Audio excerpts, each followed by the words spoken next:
А для того, чтобы... Вот мы сейчас стоим и думаем, кто говорит правду, а кто лжет. Ну мы не знаем просто, да?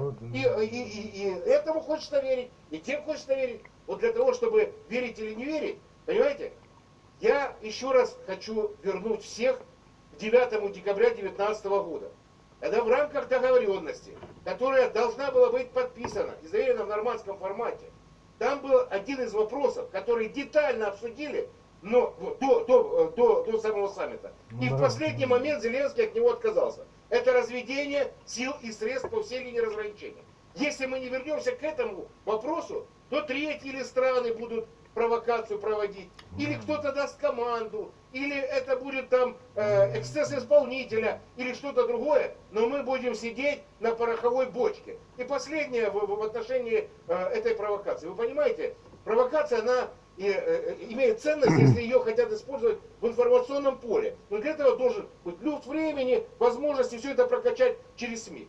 Я просто предупреждаю, что на Донбассе ситуация такова, что если кто-то там затеет провокацию, ситуация будет развиваться таким реактивным образом, что эта провокация сама по себе, о ней уже никто не вспомнит.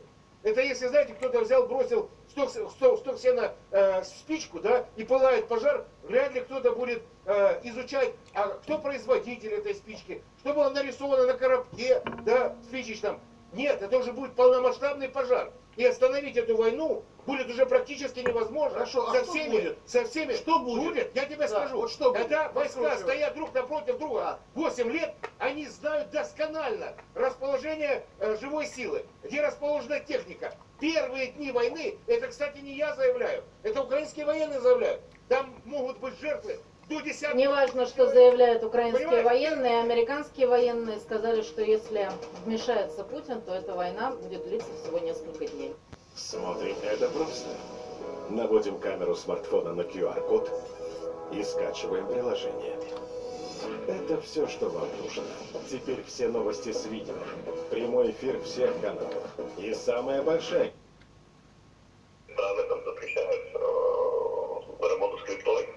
Вот, но Дубай самое простое, в Европе Стамбул самое простое. И похоже, в таком сверхзакрытом режиме работают все участники криптообменного рынка.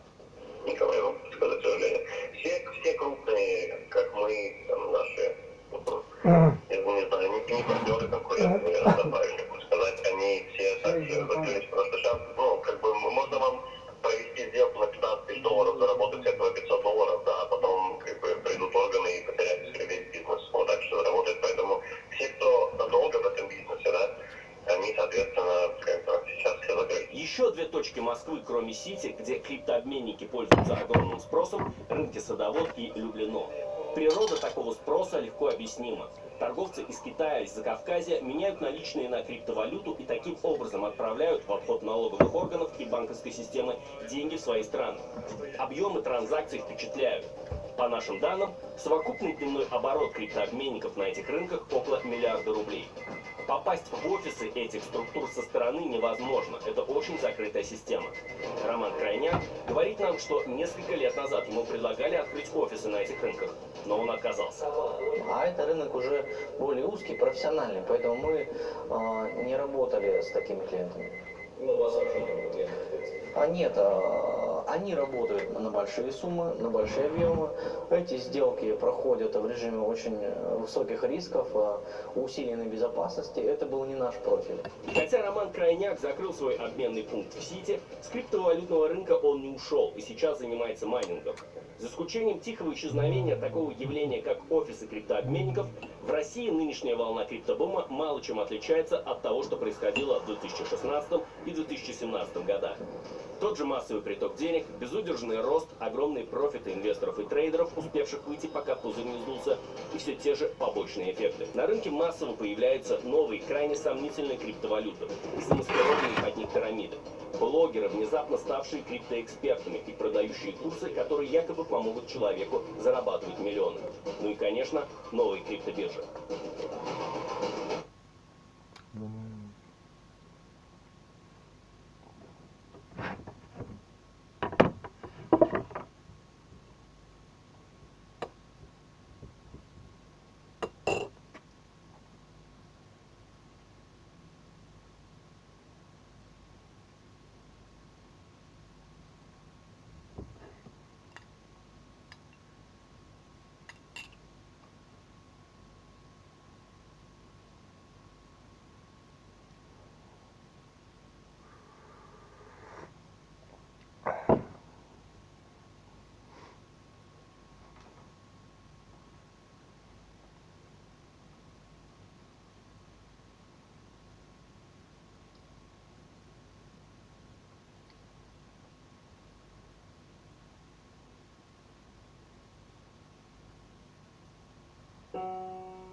Shopping versus China.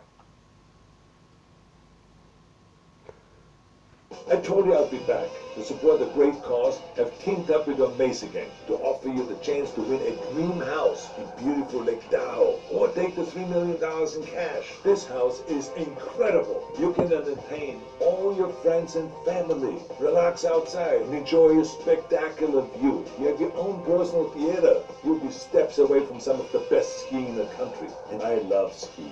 It's one of my favorite things to do. Usually, I'm doing it backwards while shooting machine guns at the bad guys. The normal way is fun too, let me make that clear. What are you waiting for? Go to amaze.com/Arnold and enter now. Best of all, every donation will support After School All-Stars and their work to provide essential resources and academic programs for low-income students across the United States. We're gonna pump up the youth.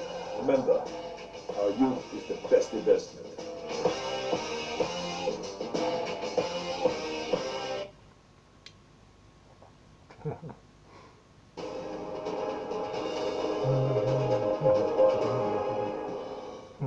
China makes the Olympics political, meeting Putin and accusing the US of sabotage, while at the same time trying to spy on athletes. The UN and its Human Rights Council are slow-walking reports and visits after the Olympics. So how do we interpret China's goal in all of this? Perhaps secret speeches by the Communist Party leader Xi Jinping can give us some insights. Today we break down a recent speech published secretly that shows the party's desire to struggle against the West.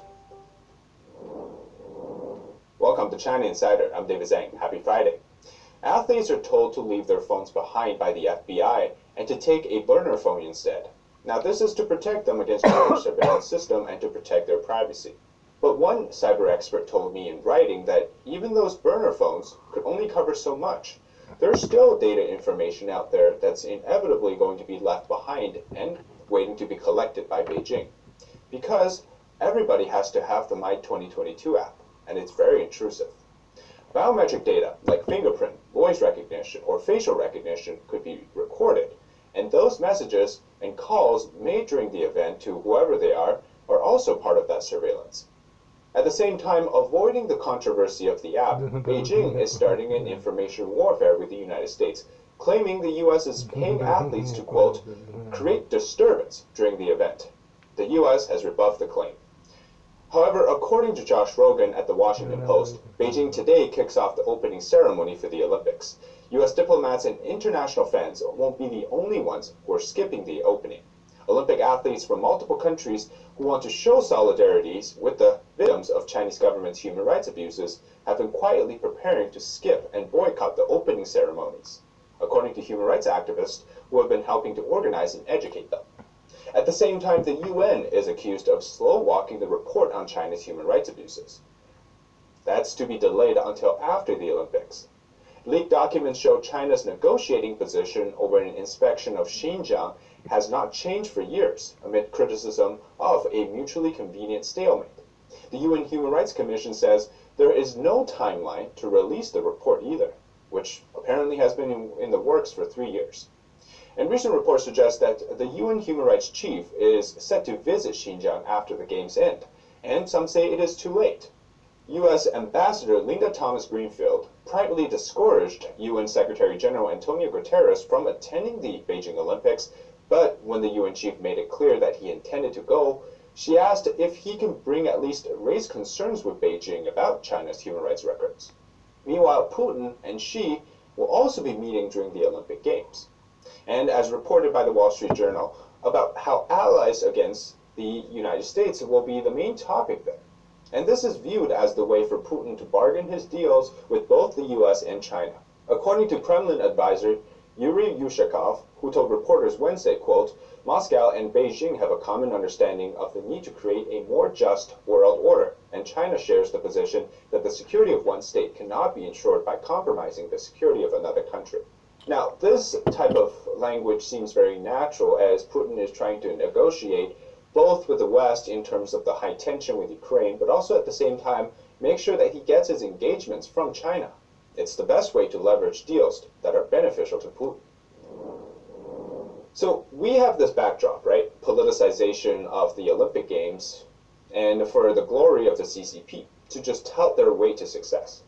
And some still question, is China really trying to change our world, ruin our way of life, or rather take our freedom? Now, some deny this possibility, and I'm here to offer the answer, well, yes, they are. And Xi Jinping opened this year with speeches detailing his plan to do so. 2 speeches and a New Year's greeting from Xi Jinping are filled with idolizing of his past, or the historical past of the Communist Party, with ideological war against the West and totalitarian control as the central message. Now, this secret speech was published on New Year's Day, but it was actually made last year. And it calls for the eternal struggle and to tout the success of the Korean War. And we all know who China fought against in the Korean War. And he also minimizes the free market system. And all this sounds pretty adversarial, if you ask me. Plus, he praises the need to overcome enemies. And I wonder who the enemies Xi Jinping is speaking of. At the same time, he praises socialism and the Communist Party, saying that the socialist experiment will fail without China. So it's quite clear that he opposes capitalism and all ideas associated with freedom. And he also emphasizes the, quote, party doesn't change character, flavor, or color. AKA, the Chinese Communist Party will never change under him.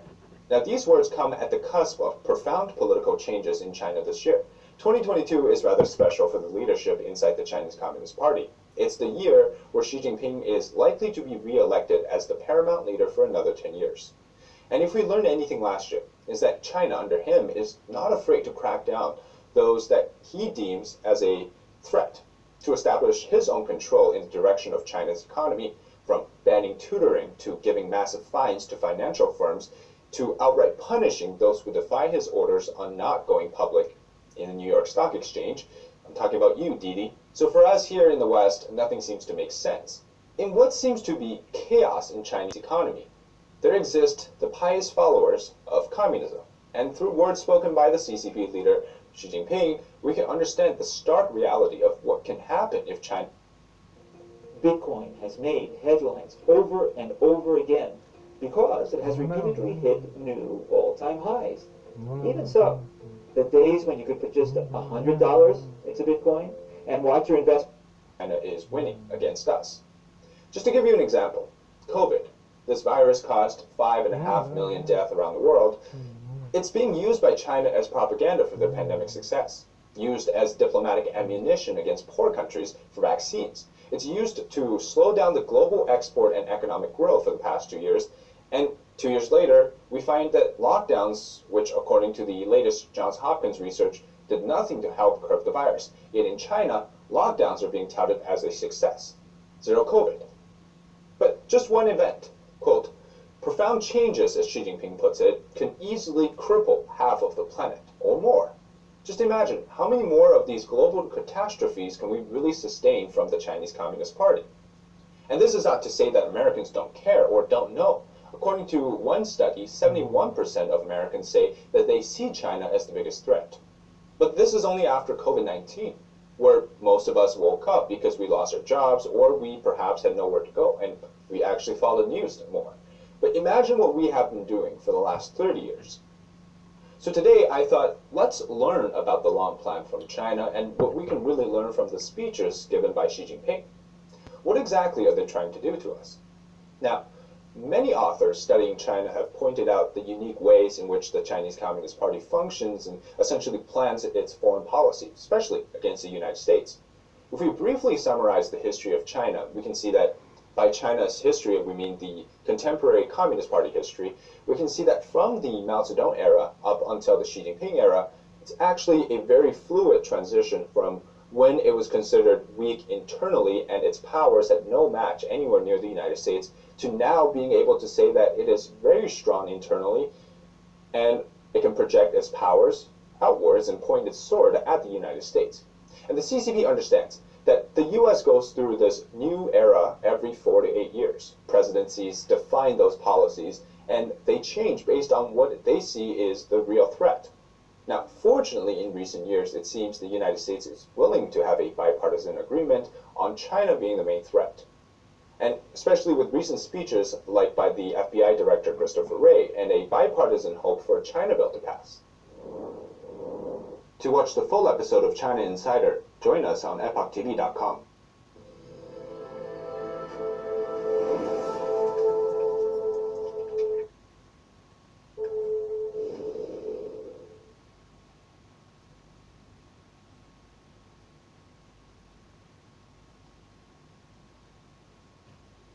Inflation is a terrible thing. Inflation you could tolerate.